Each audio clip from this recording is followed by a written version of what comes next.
اگر آپ کو اس ویڈیو میں بتائی گئی لکھنؤ کی تاریخ کے متعلق جانکاری پسند آئی ہو تو برائے مہربانی لائک کمنٹ اور شیئر کریں، اور ساتھ ہی ساتھ چینل کو سبسکرائب کرنے کی بھی زحمت کریں۔ لکھنؤ کے گلی کوچے کی ویڈیو سیریز کے 24ویں نمبر پر اب پیش ہے قیصر باغ کے بارے میں تاریخی اہمیت کی کچھ جانکاری۔ قیصر باغ، جس کو میرے حساب سے لکھنؤ کا دل کہا جانا غلط نہ ہوگا، در حقیقت قیصر باغ کو قیصر باغ پیلس کمپلیکس کہا جانا زیادہ مناسب ہے، کیونکہ یہ پورا کمپلیکس ایک بہت بڑے علاقے میں بہت وسیع اراضی پر پھیلا ہوا تھا، اور اس میں ان گنت محل تھے اور عمارتیں تھیں، باغات تھے۔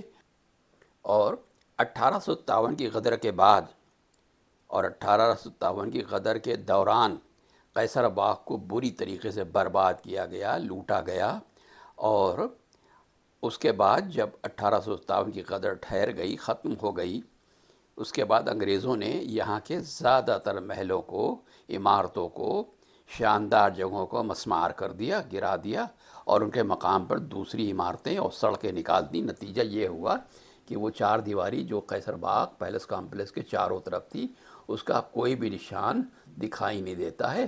صرف دو پھاٹک ہیں، جنہیں لاکھی پھاٹک کہنا زیادہ مناسب ہوگا، یہی دکھائی دیتے ہیں، اور باقی تو سب ختم ہو چکا۔ تاریخ کی کتابوں سے پتہ چلتا ہے کہ روم کے ہر بادشاہ کو قیصر کہتے تھے، حالانکہ رومی زبان میں قیصر صرف اس بچے کو کہتے ہیں جس کی ماں اس کے پیدا ہونے سے پہلے مر جائے اور پیٹ چیر کر اس کو نکالے، جسے سیزیرین بھی کہا جاتا ہے۔ چونکہ شاہان روم کا پہلا تاجدار سیزر اسی طرح پیدا ہوا تھا، اس لیے اس کو قیصر کہا گیا، اور اس کے بچ جانے اور طویل عمر ہونے اور سلطنت کے تعجب خیز کمال کو دیکھ کر اس دن سے ہر بادشاہ کو قیصر کہا جانے لگا۔ رفتہ رفتہ لفظ نے غیر ملکی ارتقاء حاصل کی، اور لقب ہندوستان تک پہنچ کر گلی گلی پہنچا، اور آخری تاجدار اودھ ابو المنصور ناصر الدین سکندر جاہ بادشاہ عادل قیصر زماں سلطان عالم محمد واجد علی شاہ بادشاہ غازی نے اپنی آخری یادگار کا نام قیصر باغ رکھا۔ آدمی کے جسم و جان میں جو نسبت دل کی ہے وہ پورے شہر کو قیصر باغ سے حاصل ہے۔ یوں تو نوابی کی عمارتیں الگ الگ درجہ رکھتی تھیں، اور دارالسلطنت کہے جانے کے لائق ایک یہی بلڈنگ نہ تھی۔ قیصر باغ نے مکمل ہو کر راجدھانی کی شان قائم کر دی۔ اس رش کے بہشت عمارت کو 1848 میں شاہ نے بنوانا شروع کیا، اور صرف 2 سال یعنی 1850 میں بن کر تیار ہوئی۔ سنگ بنیاد سے آرائش کے سامان تک تقریباً 80 لاکھ روپے صرف ہوئے۔ پھاٹکوں پر حبشی سواروں کا پہرا تھا۔ یہ قوم بڑی وفادار اور نمک حلال مانی گئی تھی۔ کبھی کبھی کسی حبشی نے مالک کے ساتھ غداری نہیں کی تھی۔ سلطان عالم جس دروازے سے برآمد ہوتے تھے اور جہاں دھونی رما کے بیٹھتے تھے، اس گیٹ کی تیاری میں 1 لاکھ روپے صرف ہوئے تھے، اسی لیے اس کو لاکھی پھاٹک کہا جاتا ہے۔ جان عالم کا سب سے بڑا تعمیری کارنامہ قیصر باغ تھا، مگر اس کا بہترین اور حسین ترین حصہ جو چینی بازار گیٹ کے اندر تھا، 1858 میں جب انگریزوں کا دوبارہ تسلط ہوا تو فوج کے ہاتھوں سے لٹا اور منہدم ہوا۔ جن عمارتوں میں بادشاہ بنفس نفیس رہتے تھے، ان کا اب پتہ بھی نہیں ہے۔ ان سر بلند قصروں کو دیکھنے کا ہر شخص کو اشتیاق رہتا تھا۔ اب صرف وہ حصہ باقی ہے جس میں بیگمات اور ممتوعات رہتی تھیں، اور اس وقت سے انگریزوں کے راج تک بھی طرح طرح تغیرات اور تبدیلیاں ہوئیں۔ چنانچہ لارڈ ڈفرن گورنر جنرل ہند کے وقت کا البم قیصر باغ کے جو مناظر دکھاتا ہے، اس کی اب جھلک بھی موجود قیصر باغ میں نہیں ہے۔ بیشتر تصاویر میں نمایاں فرق ہے، اور جو فوٹوگراف اس وقت کے موجود ہیں اس میں قیصر باغ میں ناریل کا درخت دکھایا گیا ہے، اس کا اس وقت کہیں پتہ نہیں ہے۔ بظاہر وہی درخت ہے جس کے سائے میں شاہ گھیرے ہوئے کپڑے پہن کر فقیرانہ بھیس میں بیٹھتے تھے۔ کہیں کہیں کسی کسی کتابوں میں اس مقام کو ناریل کے درخت کے بجائے شہتوت کا درخت بتایا گیا ہے، لکھا گیا ہے، واللہ عالم۔ عمارت کے پھاٹک پر 2 جل پریاں اور تاج شاہی مارکہ اب تک نظر آتا ہے، لکھنؤ میں ایک سادہ کار حافظ اکرام تھے جن کے باپ کا نام اسماعیل تھا۔ وہ سادہ کار میں ممتاز کاریگر تھے۔ مغل قوم سے ان کا تعلق تھا۔ 100 برس سے زیادہ کی عمر میں ان کی موت واقع ہوئی۔ غدر کے بعد گوشہ نشی ہی تھے، بلکہ حکومت جانے کے صدمے میں گھر سے نکلنا چھوڑ دیا تھا۔ اس وقت کے لوگ کھانے پینے میں استغنا کی نعمت سے مالا مال تھے۔ آج کل کی ایسی قدم قدم پر زحمتیں، بیماریاں اور مصائب نہ تھے۔ گھر سے نکلنے کی ضرورت ہی نہ تھی۔ پھر بھی زندہ جاں ہوتے ہوئے 2 دفعہ گھر سے باہر نکلے۔ ان کے دادا سلطان عالم کے خاص ملازم تھے اور یہ تمام منظر عیش و طرب اپنی آنکھوں سے دیکھ چکے تھے۔ پہلی دفعہ امام باڑہ آصف الدولہ پہ نظر کی، دوسری دفعہ قیصر باغ کو دیکھا تو صدمے سے 3 دن بے آب و دانہ رہے۔ اب اس کی سینری یاد کر کے صدمہ اٹھایا۔ قیصر باغ کی بنیاد سے پہلے عہد نواب سعادت علی خان میں یہاں جو عمارتیں تھیں، پہلے ان کا حال سن لیجئے۔ بادشاہ منزل اپنے زمانے میں مشہور عمارت تھی جس میں مختلف قسم کے جانور لڑائے جاتے تھے۔ شیروں کی لڑائی کا مقام، لوہے کی کٹہروں، پنجروں کی جگہیں، تماشائیوں کے ٹھہرنے کے مقام ایسے سلیقے اور بہترین نقشے کے تحت میں تیار کیا تھا جو غیر معمولی مثال کے قابل تھا۔ اس کوٹھی کی عمدگی اور ساخت کے اعلیٰ پیمانے پر ہونے نے بادشاہ کو مجبور کیا کہ وہ قیصر باغ کے نقشے میں اس کو اپنا لیں۔ لفظوں میں اثر اور قلم میں طاقت نہیں جو یہاں کی تصویر کشی کر سکے۔ یعنی یہ مقام اس قدر شاندار اور خوبصورت تھا جس کا کسی تاریخی کتاب میں ذکر کیا گیا ہے، جس کا بیان کر پانا مشکل ہے۔ اتنی شان و شوکت اور شان و عظمت تھی کہ جس کی مثال ملنا مشکل ہے۔ اس کے بعد خاص باغ بادشاہ منزل کے قریب تھا اور اس کی خوبصورتی لاجواب تھی۔ چاندی والی بارہ دری، اس بارہ دری کی چھت میں چاندی کے پتھر اور نقش و نگار تھے جو نہ دیکھے اور نہ سنے۔ اب یہ چاندی والی بارہ دری کورٹ کا حصہ ہے جہاں پر فیملی کورٹ قائم ہے، اور اب اس کی اصلی شکل نہ جانے کہاں غائب ہو گئی، نہ جانے کیسی بے ڈنکی اور بے تکی اب بن گئی ہے۔ اس میں بے پناہ ترمیم ہوئی اور اس کی اصلی ساخت اب دکھائی ہی نہیں دیتی کہیں۔ حضور باغ، یہ گلستان کی خصوصیت یہ تھی کہ 40 گز لمبا اور 15 گز چوڑا پانی کا حوض تھا جس میں فوارے لگے تھے اور کیاریاں تھیں، اور روشیں اس خوبصورتی بنائی گئی تھیں جس کا نمونہ کسی باغ میں نہ تھا۔ پانی موتی کی طرح چمکتا تھا۔ شہنشاہ منزل جاڑوں میں شاہ کے رہنے کے لیے دھوپ کے رخ پر بنائی گئی تھی، اور انگنائی کے بیچوں بیچ میں ایک چھوٹا حوض تھا جو انتہائی خوبصورت اور بے پناہ حسین تھا۔ مکان خاص گرمی کے دن سیر کرنے کے لیے شہنشاہ منزل کے سامنے اس عمارت کی تعمیر ہوئی۔ یہاں کا فرش سنگ مرمر کا تھا۔ فلک سیر، برسات میں شاہ کا قیام رہتا تھا۔ صحن میں خوبصورت بنگلہ تھا اور درختوں کا حسین منظر انتہائی بصر افسوس تھا۔ سفید بارہ دری اپنے انتہائی شکوہ اور عظمت کے ساتھ آج بھی موجود ہے۔ گورنروں کی پارٹی، سرکاری دربار اور آخر میں یادگار حسینی کے جلسے 1361 ہجری میں یہاں ہوئے۔ سفید بارہ دری کو قصر ازا کے نام سے بھی جانا جاتا تھا۔ یہ برمحل تعارف تھا، اس لیے بادشاہ نے اس کا نام قصر بکا رکھا تھا۔ اس عمارت کو پتھر والی بارہ دری بھی کہتے ہیں۔ تعلق داران اودھ کی بعض شادی بیاہ کی تقریبیں بھی یہاں ہوا کرتی ہیں، مگر اندرونی نظارے سے واضح ہوتا ہے کہ فی الحقیقت امام باڑہ شاہی تھا۔ میر انیس اس کوٹھی میں مجلسیں پڑھ چکے ہیں، اور حکومت کی خاص بلڈنگ ہونے سے 1950 تک اس بلڈنگ میں عام سیاحوں کا اور عام پبلک کا جانا ممنوع تھا۔ لیکن آج اس کی کیفیت یہ ہے کہ یہاں پر شادی بیاہ کی تقریبات اور طرح طرح کی نمائشیں منعقد کی جاتی ہیں، اور حقیقت میں یہ ایک پکنک اسپاٹ بن کے رہ گیا ہے۔ یہاں پر کسی کو بھی آنے جانے میں کسی قسم کی کوئی پابندی نہیں۔ لال بارہ دری، یہ سرخ رنگ پھری ہوئی بہت ہی عالیشان عمارت ہے جو میوزیم اور مردہ عجائب خانہ کے نام سے آج بھی موجود ہے۔ اب آج کل اس میں للت کلا اکیڈمی کی آرٹ گیلری ہے اور یہ گورنمنٹ کی تحویل میں ہے۔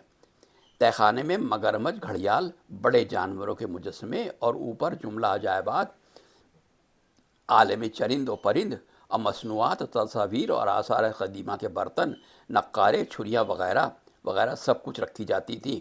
مگر اب ایک نیا میوزیم چونکہ بنارسی باغ میں بن گیا ہے، اس لیے اب یہاں پر آرٹ گیلری قائم ہے اور یہاں پر بھی طرح طرح کی ایگزیبیشنز، نمائشیں وغیرہ ہوتی ہیں۔ تاریخ کی کچھ کتابوں میں یہ بھی ذکر ہے کہ یہ عمارت عہد سعادت علی خان کی تعمیر ہے اور قصر السلطان اس کا نام تھا، اور صحیح یہ ہے کہ یہ 12 دری غازی الدین حیدر کی تیار کردہ ہے اور تاج و تخت و سلطنت اسی میں تھا۔ سنگی 12 دری، اس عمارت کو بادشاہ نے کربلائے معلیٰ سے آنے والے زائرین کے ٹھہرنے کے لیے بنوایا تھا اور ان کی تجویز سے عام مہمان خانے میں نہیں روکے جاتے تھے، بلکہ ان کے لیے خاص عمارت تھی۔ شاہ پسند درخت، قیصر باغ میں وہ درخت لگا یادگار ہے جس کے نیچے سنگ مرمر کا فرش تھا اور اس کے تلے شاہ جوگیے کپڑے پہن کر میلے میں بیٹھتے تھے۔ نہ ایسا درخت کسی نے دیکھا، نہ وہ منظر دیکھنے والوں کو مدتوں بھولا۔ اس درخت کا photo lord different governor general کی البم میں تھا، جس کی کاپی کئی لوگوں کے پاس موجود ہے۔ جوگیوں کا میلہ 13 ذیقعت 1229 سے شروع ہوا تھا اور یہ میلہ واجد علی شاہ کا خاص پسندیدہ میلہ ہوا کرتا تھا۔ اس میں خاص بات یہ تھی کہ اس میلے کے دوران یہاں پر عام پبلک کو آنے جانے کی اور میلے میں شریک ہونے کی اجازت تھی، مگر شرط صرف یہ تھی کہ وہ سب لوگ جوگیا کپڑے پہن کر آئیں۔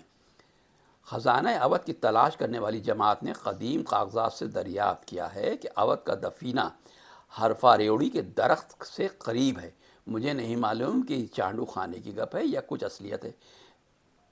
میرا کام واقعات کو یکجا کرنا ہے۔ ناظر اور بالغ نگاہ میں بھی جانچ پڑتال کی قوت گزشتہ لکھنؤ میں ہے کہ اعلیٰ حضرت جہاں فقیر بن کر بیٹھتے تھے، وہاں جو پھاٹک تھا اس کو لکھی پھاٹک کہتے تھے۔ چوک، شاہی پیڑ کے آگے چوک خاص شروع ہوتا تھا، یہاں شاہی حرمین رہتی تھی۔ اگست کے میلے میں عام پبلک کو بغیر پاس کے قیصر باغ دیکھنے کی اجازت تھی۔ چشمہ حسن، یہ نہر پتھر کے فرش سے تیار ہوئی تھی اور کوثر و تسنیم کی غلامی کا دم بھرتی تھی۔ مینا بازار اور کپتان بازار، قیصر باغ میں جہاں وکٹوریا پارک ہے، میزا بازار تھا اور کپتان بازار تھا۔ باورچی خانہ، جن زمینداروں اور علاقہ جات سے روپیہ وصول نہیں ہوتا تھا، اس کی آخری تدبیر یہ تھی کہ بادشاہ اس آمدنی کو باورچی خانے کا صرف لکھوا دیتے تھے اور زمیندار ہرگز یہ گوارا نہ کرتے تھے اب قانون شکنی کریں اور باورچی خانے کا صرف بند ہو۔ چنانچہ راجہ بانسی کا وہ علاقہ جو آصف الدولہ نے ضلع بستی میں اس کو اس بات پر دیا تھا کہ اس نے لاٹھی سے ہرن کا شکار کیا تھا، یہ علاقہ باورچی خانے کے خرچ میں شامل تھا۔ اس دور میں باورچی خانے میں اس کثرت سے کھانا پکتا تھا کہ نوکر چاکر اور ادنا طبقے کے ملازمین خان میں کھانا رکھ کر صرف 2 موٹے پیسے کی ایک خوان بیچتے تھے اور لوگ فیضیاب ہوتے تھے۔ اس وقت کی ضیافتوں میں بے تکلف دوست احباب مذاق میں طنزیہ یہ کہتے تھے کہ یہ کھانا گھر کا نہیں ہے، قیصر باغ کا خوان ہے۔ واجد علی شاہ کی سیرت پر نہ جانے کتنے لوگوں نے کتنی کتابیں اور مقالے لکھ ڈالے ہیں، جن کی تعداد شاید ہزاروں میں ہے۔ اس لیے یہاں پر کسی بھی بادشاہ کی ذاتی شخصیت کے بارے میں کوئی ذکر نہیں کیا جا رہا ہے، بلکہ انہی عمارات اور مقامات کے بارے میں بتایا جا رہا ہے جو اس دور کی یادگار ہیں۔ لیکن قیصر باغ کا حال بتاتے ہوئے اس قدر عرض کرنا بھی ضروری ہے کہ بادشاہ نے اس عمارت میں رہ کر جو اردو ادب کی خدمت کی، اس کا ایک ادنا ثبوت یہ ہے کہ لاتعداد نام انسانوں، عمارتوں، ضروریات زندگی کی اشیاء کی تجویز کیے اور اپنے وقت کے آدم تھے جن کو علم اسماء تعلیم ہوا تھا۔ وہ تکیے کو آرام سر، تکینی کو آرام پہلو، شراب کو آب حرام اور اعضائے تناسل کو عضو مخصوص، رضائی کو شب خوابی، جوتے کو آرام پائی، حقے کو لب معشوق، کھانے والی تمباکو یعنی تمباکو خوردنی کو خوش طلب کہتے تھے۔ اس چیز کا جو نام رکھ دیا وہ کبھی بھولتے نہیں تھے اور یہ ایک ناممکنات میں سے تھا، اور ہمیشہ انہی الفاظ کا استعمال اپنے لکھائی میں اور اپنے کلام میں یاد رکھتے تھے۔ بادشاہ کے دور میں قیصر باغ کیا تھا؟ ایک بہشت کا نمونہ تھا جو بہت تھوڑے دن آراستہ اور بہار پر رہا۔ عہدہ وزارت پہلے اعتماد الدولہ دانش الملک سید حامد علی خان بہادر جنگ کے ہاتھ میں تھا۔ انقلاب سلطنت میں خزاں آئی اور اس قیامت خیز منظر پر روشنی ڈالنا کسی تاریخ داں کا کوئی کام نہیں ہے، لیکن محمد رضا عاشق ایک نمونہ تلاطم کا پیش کیا جا سکتا ہے۔ کہوں کیا جو اس دم تھا ماتم بپا، کہوں کیا جو اس دم تھا ماتم بپا، بلا شک وہ دم تو محرم کا تھا۔ کوئی کہتا ہے کہ کدھر جائیں گے، کہاں عیش و عشرت یہ اب پائیں گے، کوئی کہتی گویا ہوا کیا ستم، بوا مجھ کو سونے نہ دے گا یہ غم،